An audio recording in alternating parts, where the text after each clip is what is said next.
Hello, this is Elizabeth Clare Brewington with the Brightside video and podcast channel.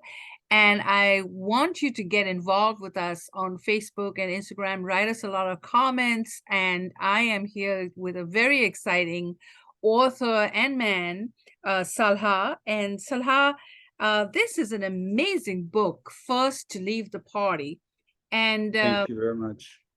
we have really enjoyed it. We have multiple reviewers at Brightside, and we had a meeting just before this interview, and everybody wanted to know so much more. So we'll try and do our best and do justice to your life and work. So tell me a little bit about the book. I'm most intrigued by the title, First to Leave the Party, and tell me a little bit about yourself.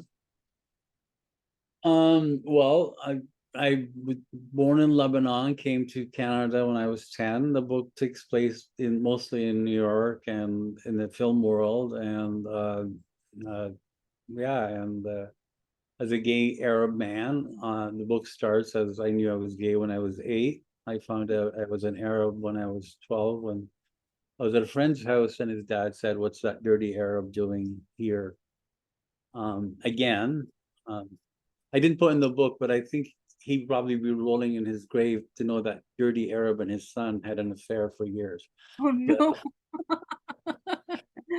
Yeah. that's little snippets of my life of people who empowered me and helped me and made a difference. And starts with Marlon Brando coming over for barbecue to Katie Lang at the end singing at the wedding, and includes Aretha and Ella and Eartha and uh, you know, Andy Warhol, Keith Haring, and Gregory Peck, Paul Newman, and there are little chapters about each of them. It's uniquely told.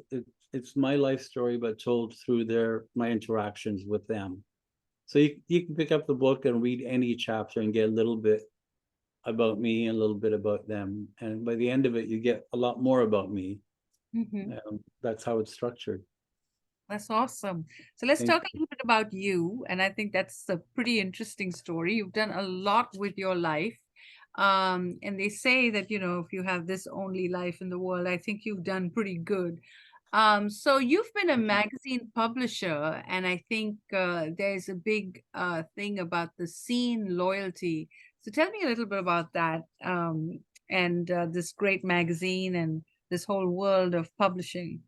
We started doing I was in the home video industry early on when it started, the beginning of it, and we did a magazine called Video Mania. Then we went to Premiere, and then we've done film magazines all my life in a way, and 42 years for now. And there were some of them the top magazines in Canada, like Premiere and Famous Magazine and Cineplex Magazine, Cineplex Star, and quite a few of them were in English and French, as you know here. And it's been, and some were the most read magazines, and we loved it, loved doing stories with people. We didn't cover gossip. It was never my business. You can sleep with whoever you want, whatever arrangement you have in your That's wedding. right.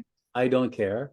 And we covered, and we didn't criticize movies so much because different people want to see different things, but we told you what was great about a film. Even if the film was lousy, go see it for that performance, or what was great about it.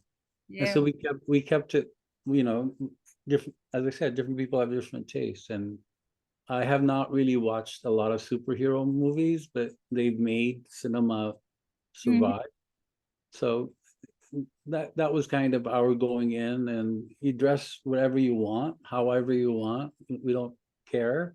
Yeah, we You don't judge. Yeah. don't judge, and you want to wear whatever you want to wear to the Oscars. I think Julie Christie once was criticized for wearing green gloves or something. It's like, how dare you? How dare I you know. criticize Julie Christie? Period. You I know. know. Yeah, I know it's terrible. But it's true. Everybody should be who they are. Yeah. Canada's in an interesting place. We just had resolution with the SAG and with all the unions, and so I think everything's going to go up in price. We're dealing with a severe inflation here in the film industry. So Canada will be vibrant. I think more people are going to travel to Canada to shoot, to take advantage of the lower costs. Um and what do you think? Have you seen the Canadian film industry and the video industry? Has it changed? And Oh, it's always been very vibrant. I mean, Toronto and Vancouver, we call them Hollywood North in a sense, and there's always stuff shooting here. And the series right now, Fellow Travelers, that's on, was shot in Toronto. You see really, some of I the, haven't seen that one. Yeah. yeah, some of the scenes that Washington or Chicago or New York are shot in Toronto or Vancouver or outside, and it's always been a great. It's great. I mean, it's a North American industry, really. I mean, we speak the same language, the same culture. We love the same films.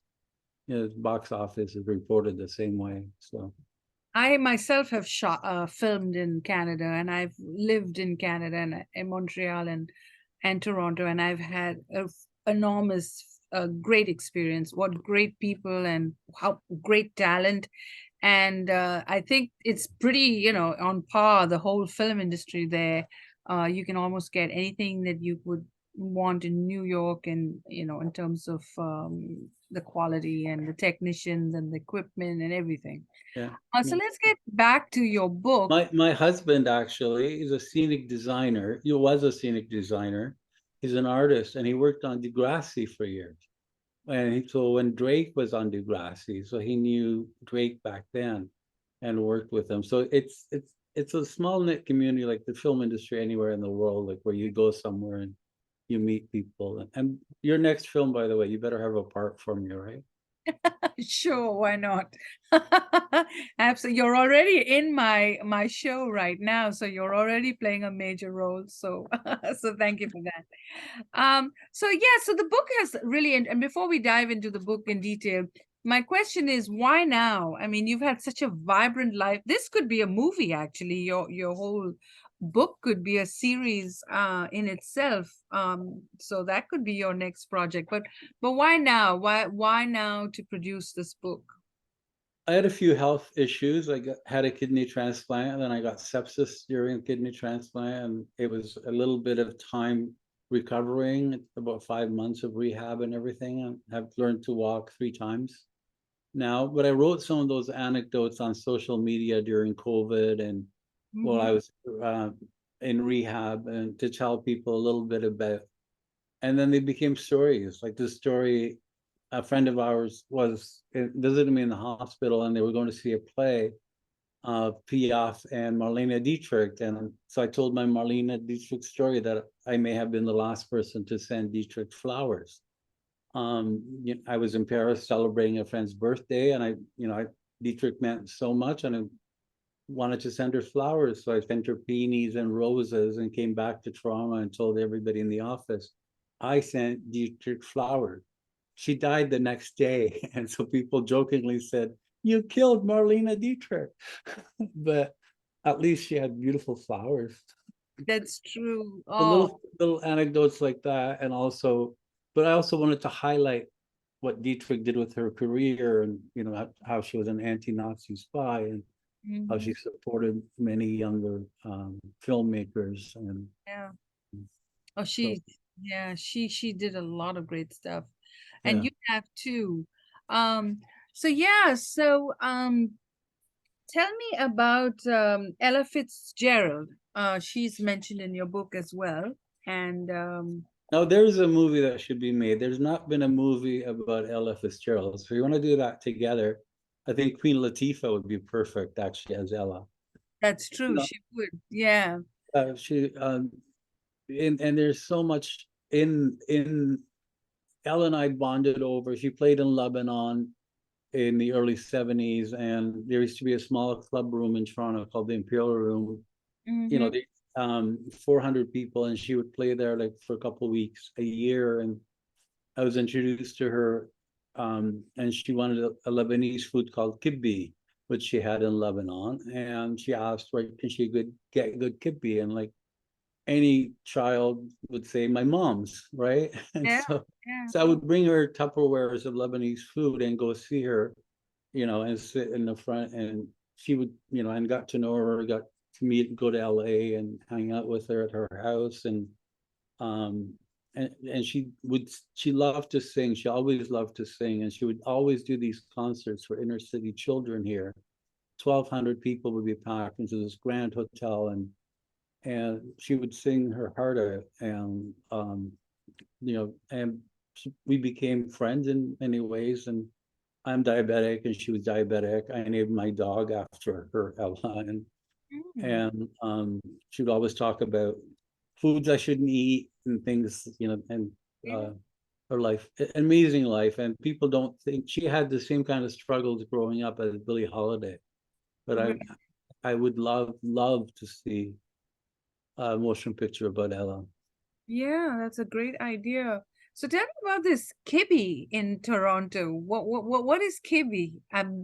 Please. Kibbe is a Middle Eastern food. It's known everywhere, and so there's little things. It's bulgur, which is cracked wheat, and you Mm-hmm, stuff it with little pieces of lamb or beef, mm-hmm. and it's with pine nuts and onions, and you can bake it or fry it. And there's all kinds of. It's one of the national dishes in the Middle East, and you can find it everywhere. And it's really, you can have as a main course or a little appetizer. And Yes, sounds yeah, delicious. You sound like a great foodie too. That's awesome. So yeah, let's see. So Elizabeth Taylor tries on your pearls. That's typical. She would do that kind of thing. yeah. Yeah. And yeah, tell me a little bit about her and don't give it away. So you got to get this book. The book has all these amazing stories, and you won't, this is the kind of book you won't want to put down. So yeah, so tell us about Elizabeth Taylor and how she tries on your pearls.